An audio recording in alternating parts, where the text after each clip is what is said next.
Le résumé du dimanche de cette deuxième épreuve du 24e X-Tour avec la catégorie junior. Pour commencer, Mathis Wallin, plaque rouge, va tenter d'aller chercher un nouveau succès. Attention également à Mathis Barthez. Premier départ, des conditions délicates du côté de Castelnau-de-Lévis et le all shot pour le numéro 389, Jules Piètre. Des chutes avec notamment Jean-Lino Broussol qui se retrouve au sol devant Mathis Wallin. Lui a signé un départ canon, il va prendre les commandes et s'envoler tranquillement vers un nouveau succès. Troisième victoire de manche consécutive pour le pilote 737 Performance. Bon résultat également pour Mathis Barthez. Deuxième, troisième place Tom Brunet, vous l'avez aperçu. Jules Piètre qui va revenir chercher la 8e place après quelques petites erreurs. Domination donc de Mathis Wallin dans une manche finalement écourtée après 4 tours. Le drapeau rouge qui sera agité pour protéger les pilotes englués dans une montée. Victoire donc de Mathis Wallin, dominateur.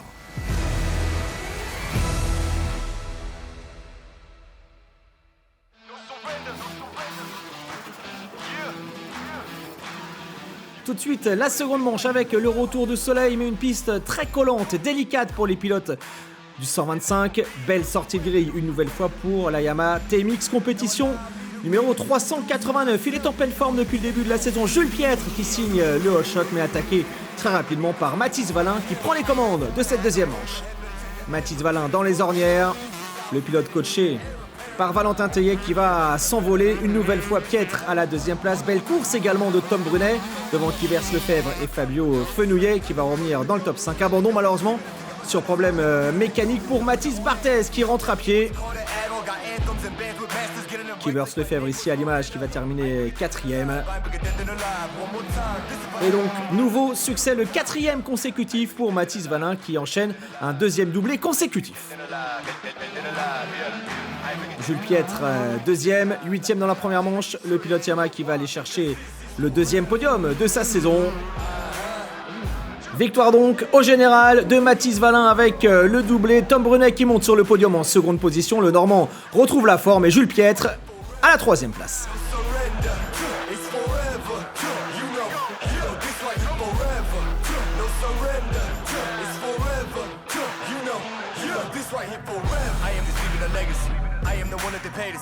Première manche MX2 avec un homme à suivre, notamment Pierre Goupillon, 2e du classement provisoire. Un Goupillon impressionnant lors des essais chrono. Le numéro 125 présent, Emile Weckman, pilote Honda SR Moto Blues, qui lui aussi vise les places d'honneur all shot. Signé Goupillon, le pilote KTM Tech 32, qui signe le meilleur départ. Bon départ également pour le coéquipier de Quentin Prunière chez Kawasaki Bell Racing, Garib, qui finalement va chuter et se blesser avant d'abandonner devant Goupillon.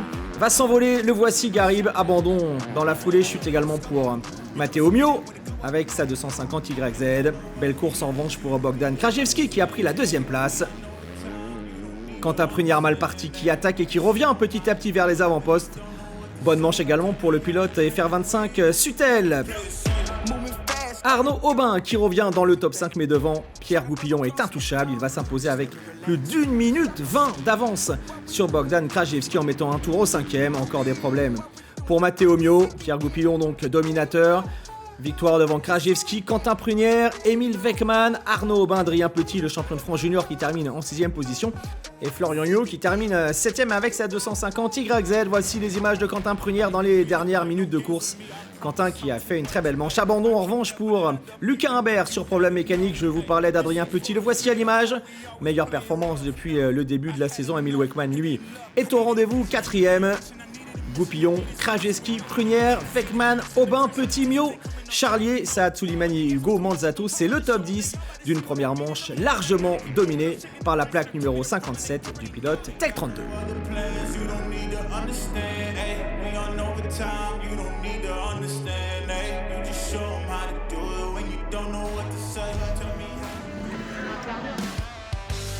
La seconde manche maintenant avec le rayon de soleil au rendez-vous et Pierre Goupillon qui sort très bien de la grille avec la KTM Tech 32. Nouveau all shot pour le pilote KTM qui va ensuite chuter dans le premier tour. Quentin Prunière prend les commandes. Bon départ pour Lucas Humbert. Weckman est également dans le groupe de tête.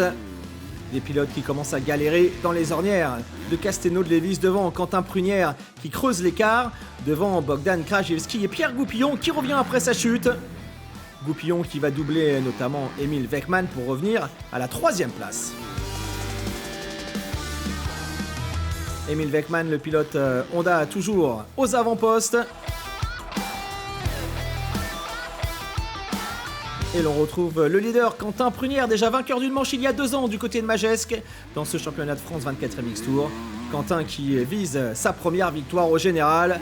Krajewski toujours au rendez-vous et la deuxième chute de Pierre Goupillon dans cette manche. Pierre Goupillon qui repart ensuite à l'attaque et qui va revenir derrière Bogdan Krajewski.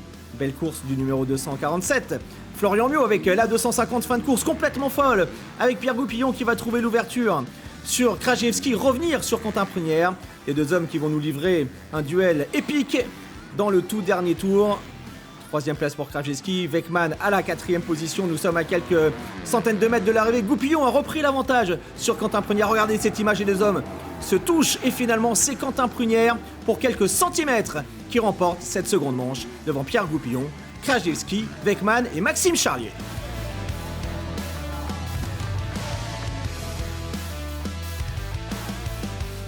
Premièrement, je réalise le whole shot. J'ai réussi à vite partir et surtout que les conditions étaient vraiment compliquées. C'était très important de faire le whole shot pour ne pas être déjà embêté avec les lunettes et les projections. Ce que j'ai réussi à faire. Deuxième manche, ça s'est pas passé pareil. Whole shot aussi. Et dans le premier tour, je fais une erreur. Je remonte 3 et je retombe encore une fois. Qu'à l'arrivée, ça s'est fini vraiment serré. Mais bon voilà, je fais 2 de cette manche. Et je repars premier du week-end et surtout je récupère la plaque rouge et ça c'est le plus important. Le classement du jour, Pierre Goupillon qui s'impose devant Prunière, Krajewski, Weckmann, Charlier, Mio, Soulimani, Aubin, Manzato et Arnaud Colson.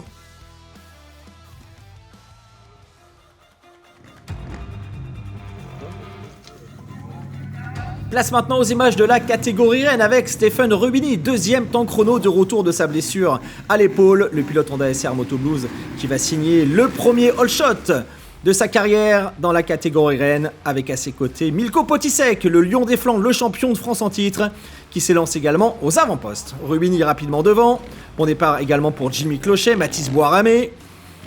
Et très vite, c'est Stéphane Rubini qui imprime le rythme. On aperçoit également Anthony Bourdon dans le top 10. Mathis Boiramé à la bagarre devant. Le voici, le pilote Husqvarna qui reprend confiance en lui après une année 2022 compliquée par de nombreuses blessures.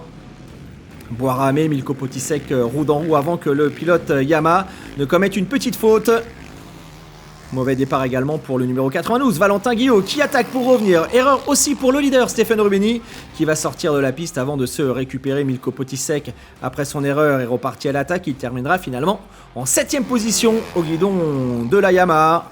On aperçoit également un excellent Xavier Bog, le pilote GSM d'Afi Michelin, qui fait une première manche impressionnante pour finalement terminer 3ème. Le 2e homme de cette course est Jimmy Clochet, impressionnant de facilité sur la piste détrempée de Castelnau-de-Lévis. Rubini, Clochet aux avant-postes, 3e place pour Xavier Bog et la première victoire donc en 450 pour Stéphane Rubini.